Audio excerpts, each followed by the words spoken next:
Episode 2 के start में हम देखते हैं कि जंगवू सोयोन को पार्क में ढूंढ लेता है और उससे पूछता है कि क्या हम दोनों फ्रेंड्स बन सकते हैं। पर यह सुनकर तो सोयोन को यकीन ही नहीं होता और वो उससे पूछती है कि तुम मेरे फ्रेंड क्यों बनना चाहते हो। जिस पर जंगवू कहता है कि क्या तुम मेरी फ्रेंड नहीं बनना चाहती। तो सोयोन जल्दी से कहती है कि ऐसी बात नहीं है, मैं तुम्हारी फ्रेंड बनना चाहती हूँ। फिर ये सुनने के बाद जंगवू यहाँ से भागने लगता है और सोयोन इसके पीछे जाती है और इससे पूछती है कि क्या तुम मुझसे गुस्सा हो गए। तभी जंगवू इसके बाल में कपड़े सुखाने वाली क्लिप लगा देता है और कहता है कि तुम ऐसी ज़्यादा अच्छी लगती हो, इसलिए अगली बार ऐसी क्लिप लगा कर आना। और हाँ, मैंने तुम्हें इग्नोर किया था, उसके लिए आई एम रियली सॉरी, मैं दोबारा ऐसा नहीं करूँगा। ये सुनकर सोयोन की आंखों में आंसू आ जाते हैं और दोनों ही स्माइल करने लगते हैं। फिर सोयोन जंगवू को फॉलो करती है और वो इससे कहता है मुझे बस एक दोस्त चाहिए जो बारिश के समय अपना छाता दे सके, और तुम अपना बताओ। पर सोयोन तो चुप होके बस इसके पीछे भागती है। और फिर दूसरी तरफ हम देखते हैं डिटेक्टिव किम सोयोन की मॉम से मिलने गए होते हैं। मॉम कहती है कि क्या अब वो लोग मुझे भी जेल में डालना चाहते हैं, इसीलिए आप मुझे पकड़ने आए हैं। मैं बस भूलने ही लगी थी कि वो औरत यहाँ आकर मुझे मारने लगी। आपको मेरी बात पर यकीन नहीं है तो आप नेबर से पूछ सकते हैं। वैसे तो वो लोग मेरी साइड नहीं लेंगे, लेकिन आप तो मुझे जानते हो ना।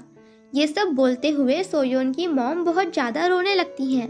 तो डिटेक्टिव किम इन्हें सॉरी कहते हैं और बताते हैं कि असली खूनी पकड़ा जा चुका है। इसका मतलब आपके पति ने कोई खून नहीं किया था। ये सुनकर तो सोयोन की मॉम शॉक्ड ही हो जाती हैं। नेक्स्ट सीन में हम मैडम कांग के बेटे ह्यूंगजून को देखते हैं, जो कि उस घर की विंडो से झांक रहा होता है और वो सोयोन को देखते ही खुश हो जाता है। पर जंगवू भी यहाँ सोयोन के साथ आया था, इसीलिए वो छुपकर दोनों को देखने लगता है। सोयोन यहाँ पर जंगवू को अपना घर दिखा रही होती है और कहती है कि ये मेरा घर है, छोटा है ना। तो जंगवू कहता है कि हाँ, बहुत छोटा है और मेरा घर तो बहुत बड़ा है। ये सुनकर सोयोन एम्बैरेस हो जाती है। तो जंगवू कहता है कि मेरा घर बड़ा है लेकिन तुम्हारा घर जैसा अच्छा नहीं है। फिर यहाँ हम जंगवू के डैड तैजून को देखते हैं। असिस्टेंट उन्हें बताता है कि ह्यूंगजून के बारे में अभी तक कुछ पता नहीं चला और हम हॉस्पिटल में उसे ढूंढ रहे हैं। तो तैजून पूछता है कि वो नर्स कहाँ है, ज़रूर उसे कुछ पता होगा कि ह्यूंगजून कहाँ है। फिर हम मैडम कांग की नर्स को देखते हैं जिसके पास पैसों का बैग होता है और मैडम कांग की बात को याद करती है। उसने कहा था कि तुम्हें ही अब इन पैसों को संभालने होंगे और तैजून के बेटे जंगवू को किडनैप करना होगा, तभी हम सब यहाँ से बचकर निकल पाएंगे। पर यह नर्स नहीं मान रही होती है तो मैडम कांग उसे समझाती है कि अगर वो ऐसा नहीं करेगी तो तैजून उसे भी जान से मार देगा। अब ये सोचते हुए नर्स जंगवू की फोटो देख रही होती है और उसने मैडम कांग के बोलने पर शेयरमैन के बैंक से पैसे निकाल लिए होते हैं और वो एक बैग लेकर जैसे ही घर से बाहर आती है तो यहाँ पर तैजून अपने गार्ड्स के साथ पहुंचकर इसे रोक लेता है और इससे पूछता है कि वो इतने दिनों से कहाँ थी। इस पर ये बताती है कि मैं अपने होम टाउन गई थी।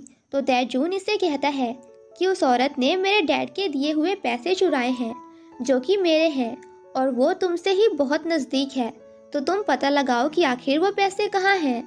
जिस पर नर्स कहती है कि मेरी तो उस औरत से बात भी नहीं होती। फिर तैजून इसे समझाता है कि वो ह्यूंगजून को ढूंढ रहे हैं। फिर तैजून उससे कहता है कि अब तुम्हें ही ह्यूंगजून को ढूंढना होगा क्योंकि तुम हॉस्पिटल एंड वहाँ के लोगों के बारे में ज़्यादा जानती हो। ये ऑर्डर देकर तैजून बाहर जाता है और अपने गार्ड से कहता है कि इस पर नज़र रखना, अगर इसने उस बच्चे को छुपाया है तो हमें पता लग जाएगा। अब नेक्स्ट सीन में हम देखते हैं जंगवू भागते हुए स्कूल आता है सोयोन से मिलने के लिए। पर तभी क्लास में देखता है कि कुछ बच्चे सोयोन की बेंच पर कलर लगा रहे होते हैं उसे परेशान करने के लिए। ये देखकर जंगवू को बहुत गुस्सा आता है, वो इन लोगों से फाइट करने लगता है। तभी सोयोन भी यहाँ आकर सब देख लेती है कि जंगवू उसके लिए फाइट कर रहा है। तभी इन लोगों को पता लगता है कि टीचर आ रही हैं। ये सुनकर सोयोन जल्दी से बुली करने वाले लड़कों को हक कर लेती है और सभी ये देखकर शॉक्ड हो जाते हैं। फिर टीचर यहाँ आकर इस लड़के को चिल्लाने लगती है कि वो स्कूल में डेटिंग कर रहा है और फिर क्लास स्टार्ट हो जाती है। जंगवो पीछे मुड़कर सोयोन को देखने की कोशिश करता है तो वो अपना चेहरा किताब से छिपा लेती है। फिर लंच टाइम में पूरी स्कूल सोयोन के बारे में ही मजाक करने लगते हैं कि कोई लड़का आखिर उसे कैसे डेट कर सकता है, और वो छुपकर सुन रही होती है। तभी जंगवो इसे लेकर बाहर बात करने आता है और उससे कहता है कि हमने डिसाइड किया था ना कि अब से हम एक दूसरे के दोस्त हैं, तो तुम मुझे ऐसे इग्नोर क्यों कर रही हो। जिस पर सोयोन कहती है कि जब तक हम स्कूल में हैं तब तक तुम मुझे इग्नोर ही करो, हम दोनों सीक्रेट फ्रेंड्स रहेंगे। तो जंगवू कहता है कि बिल्कुल भी नहीं, मुझे सीक्रेट्स नहीं पसंद। तो सोयोन इसे समझाती है कि स्कूल में सभी मुझसे नफरत करते हैं और जिन लोगों को मेरे डैड के बारे में पता है वो सब मुझसे नफरत ही करते हैं, इसीलिए अगली बार से तुम मेरे लिए कभी फाइट मत करना। तो जंगवो पूछता है कि तुम क्या चाहती हो, कि मैं बस बैठकर तुम्हें टॉर्चर होता हुआ देखता रहूं। सोयोन कहती है कि मैं अपने लिए फाइट कर लूंगी। देखो, तुम मेरे इकलौते दोस्त हो और मैं तुम्हें खोना नहीं चाहती, तो अब से मैं तुम्हें बचाऊंगी, उन लोगों से प्रोटेक्ट करूंगी। अब सोयोन क्लास में लंच कर रही होती है, तभी कुछ बच्चे आकर उसके ऊपर दूध बॉक्स फेंकने लगते हैं और शर्त लगाते हैं कि जो भी डस्टबिन में बॉक्स को डालकर गोल करेगा तो उसे 1000 वॉन मिलेगा। मगर ये सब जंगवू से बर्दाश्त नहीं होता। वो उन लोगों पर चिल्लाने वाला था, पर तभी सोयोन अपनी बेंच से उठकर डस्टबिन में सारे बॉक्स डालने लगती है और फिर सभी को गुस्से में देखती है तो वो लोग डर जाते हैं।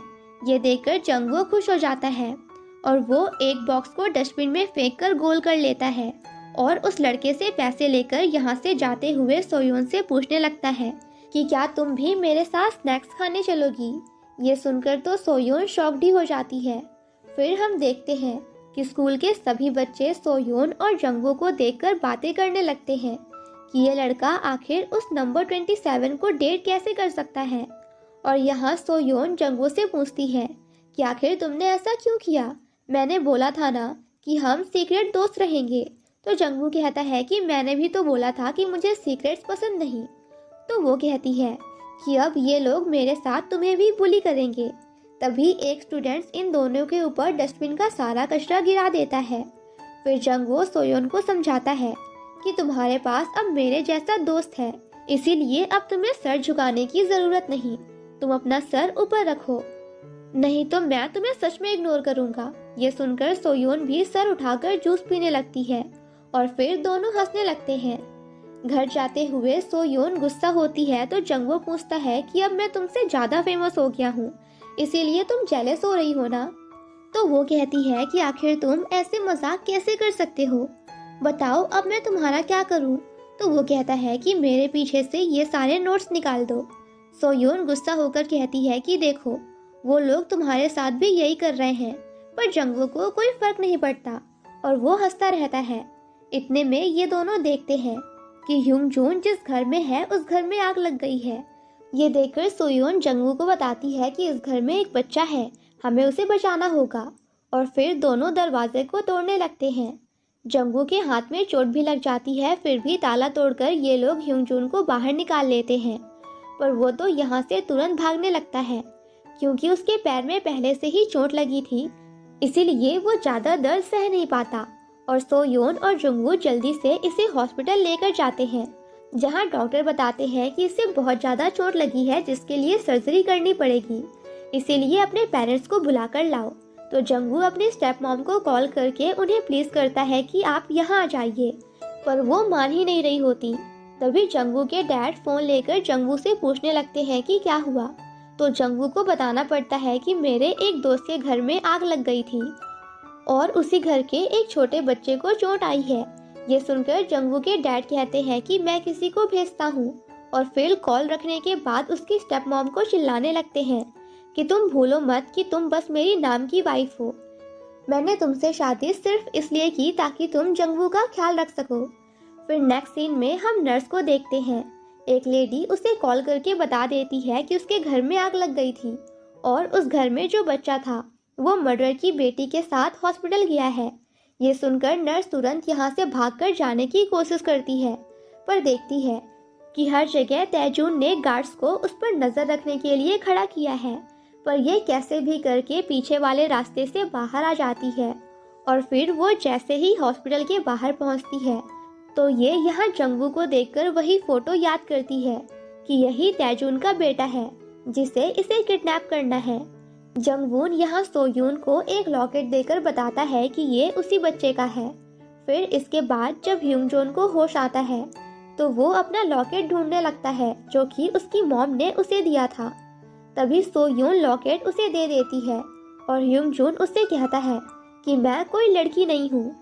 तभी यहाँ नर्स आकर ह्यूंगजोन को उठाकर ले जाने लगती है और सोयून इसे रोक भी नहीं पाती, जिसके बाद ये नर्स चुपके से यहाँ से चली जाती है और जंगवू भी इसे नहीं देख पाता।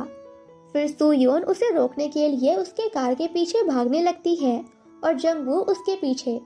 यहाँ कार में ह्यूंगजोन नर्स से कहता है कि मुझे मेरी मॉम से मिलना है, तो वो इससे कहती है कि देखो तुम्हारी जिद की वजह से क्या हो गया है। तुम्हें पता भी है जिस लड़के ने तुम्हें हॉस्पिटल लेकर गया था वो लड़का तैजून का बेटा है, वही आदमी जिसने तुम्हारी और तुम्हारी मॉम की ये हालत की है। फिर यहाँ हम जंगवू को देखते हैं जो अपने घर आता है और देखता है कि उसके डैड सभी एम्प्लॉयज पर चिल्ला रहे होते हैं। तभी जंगवू की स्टेप मॉम इसे समझाती है कि अभी अपने डैड के पास मत जाओ, वो गुस्से में है, और हाँ अपनी हरकतों में जरा सा सुधार लाओ, नहीं तो तुम्हारी वजह से मुझे भी सुनना पड़ेगा। ये बोलकर वो जाने लगती है तो जंगवू कहता है कि क्या आप मुझे एक चांस नहीं दे सकती, हम दोनों अच्छे से भी तो रह सकते हैं ना, एक फैमिली की तरह। तो स्टेप मॉम कहती है कि तुम्हारे डैड ने तुमसे कहा था ना कि वो सब कुछ तुम्हें दे देंगे, तो आखिर तुम और लालची क्यों बन रहे हो। और हाँ मुझे ब्लेम मत करो क्योंकि तुम्हारे डैड की वजह से ही आज मैं ऐसी हूँ। फिर नेक्स्ट सीन में हम सोयोन को देखते हैं जो अपने घर पहुँचती है। तभी इसकी मॉम सारे कपड़े निकालकर बैग में रखने लगती हैं और सोयोन से कहती हैं कि अब से हम यहाँ नहीं रहेंगे, वैसे भी यहाँ हमारी कोई इज्जत नहीं है। सोयोन अपनी मॉम के साथ डिटेक्टिव किम के घर आ जाती है और मिस्टर किम की बेटी जिनका नाम यूनजो है वो उनसे गुस्सा होकर यहाँ से बाहर चली जाती है क्योंकि उसे लगा कि उसके डैड ने अपने लिए न्यू वाइफ ला ली है। यहाँ मिस्टर किम सोयोन की मॉम को समझाने लगते हैं कि उन्हें कॉल करके यहाँ आना चाहिए था, मैं जल्दी आपके लिए घर का इंतजाम कर दूंगा। जिस पर सोयोन की मॉम कहती है कि बस कुछ समय के लिए हमें यहाँ रहने दो, जब मेरी सोयोन बड़ी हो जाएगी तो हम खुद यहाँ से चले जाएंगे, बट तब तक के लिए मैं आपकी बेटी का भी ख्याल रख लूंगी। तो मिस्टर किम कहते हैं कि लेकिन मैंने अपनी बेटी को इस बारे में अभी तक कुछ बताया नहीं है। तभी मिस्टर किम को कॉल आता है और वो एक शॉप जाते हैं जहाँ यूनजो अलग अलग ब्रेड के पैकेट्स को खोलकर खा रही होती है और मिस्टर किम उसे बताते हैं कि मेरे पास पैसे नहीं हैं, इसीलिए प्लीज ऐसा मत करो। तो वो कहती है कि नहीं आप झूठ बोल रहे हो, आपके पास पैसे होंगे तभी तो आप अपने लिए एक न्यू वाइफ और एक बेटी लेकर आए हो। और वो जल्दी से शॉप की आंटी को भी ये सब बताने लगती है। उधर सोयून की मॉम उसे समझा रही होती है कि अब से हम यहाँ एक नई पहचान के साथ रहेंगे और हाँ जल्द ही मैं तुम्हारी स्कूल भी चेंज कर दूंगी। तो सोयून अपनी मॉम को मनाने लगती है कि प्लीज इसकी कोई ज़रूरत नहीं है और वो बताती है कि मेरा एक दोस्त बन गया है जो मुझे मेरे नाम से बुलाता है। तो सोयोन की मॉम को यकीन नहीं होता। दूसरी तरफ हम जंगवू को देखते हैं, सोयोन से मिलने आता है तो उसे पता लगता है कि वो कहीं और शिफ्ट हो गई है। फिर ये अपसेट होकर पार्क में जाता है और इसे यहाँ सोयोन मिल जाती है। फिर सोयोन जंगवू को अपना नया घर दिखाती है और कहती है कि ये वाला घर बड़ा है। फिर ये दोनों यहीं बैठकर बातें करने लगते हैं। सोयोन उससे कहती है कि जैसे तुमने मुझे ये क्लिप गिफ्ट की थी वैसे ही मैं भी तुम्हें एक गिफ्ट दूंगी, वो भी बारिश के टाइम पे। तभी यूनजो सोयोन को आवाज देकर पूछती है कि तुम मेरे घर के सामने क्या इस लड़के को किस करने वाली थी। तो सोयोन कहती है कि ऐसा कुछ भी नहीं है। फिर यूनजो जंगवू को आवाज देती है तो वो इसे अपना नाम बताने लगता है, पर यूनजो तो उसे देखती ही रह जाती है कि oh God, I mean oh my God, ये लड़का तो बहुत ज्यादा हैंडसम है, और शर्मा के अपने घर के अंदर भाग जाती है। नेक्स्ट सीन में हम तैजून को देखते हैं जो कि उसी घर में आता है जहां यूनजून को रखा गया था। इसका असिस्टेंट इसे बताता है कि यहाँ पर आग लग गई थी और यूनजून को जंगवू ही हॉस्पिटल लेकर गया था। फिर तैजून असिस्टेंट को समझाता है कि इस बारे में जंगवू को कुछ भी पता नहीं लगना चाहिए। अब अगले दिन सुयोन और जंगवू स्कूल से साथ में बाहर आ रहे होते हैं और सभी इन दोनों को देखकर बातें करते हैं। इसीलिए सोयोन को जंगवू के लिए अच्छा नहीं लगता। फिर बस से जाते हुए जंगवू सोयोन से पूछने लगता है कि आखिर वो उसे क्या गिफ्ट देने वाली है, पर सोयोन तो सो रही थी। पर तभी अचानक से बस के हिलने की वजह से दोनों के बीच एक्सीडेंटली किस हो जाता है, जिस वजह से जंगवू तो शॉक रह जाता है। फिर दोनों जल्दी से स्टॉप पे उतरकर चलने लग जाते हैं। यहाँ जंगवू को इतना चुप देखकर सुयोन इससे पूछने लगती है कि क्या हुआ, पर जंगवू उसे कुछ नहीं बताता और उसे सामने देखकर चलने के लिए कहता है। तभी रास्ते में एक लाइट खराब हुई होती है तो जंगवू उसे ठीक करने लगता है। तभी दोनों ही एक दूसरे को देखने लग जाते हैं और डिटेक्टिव किम भी दूर से इन दोनों को देख लेते हैं। वो जल्दी से दोनों को लेकर घर आते हैं और साथ में डिनर करने बैठते हैं।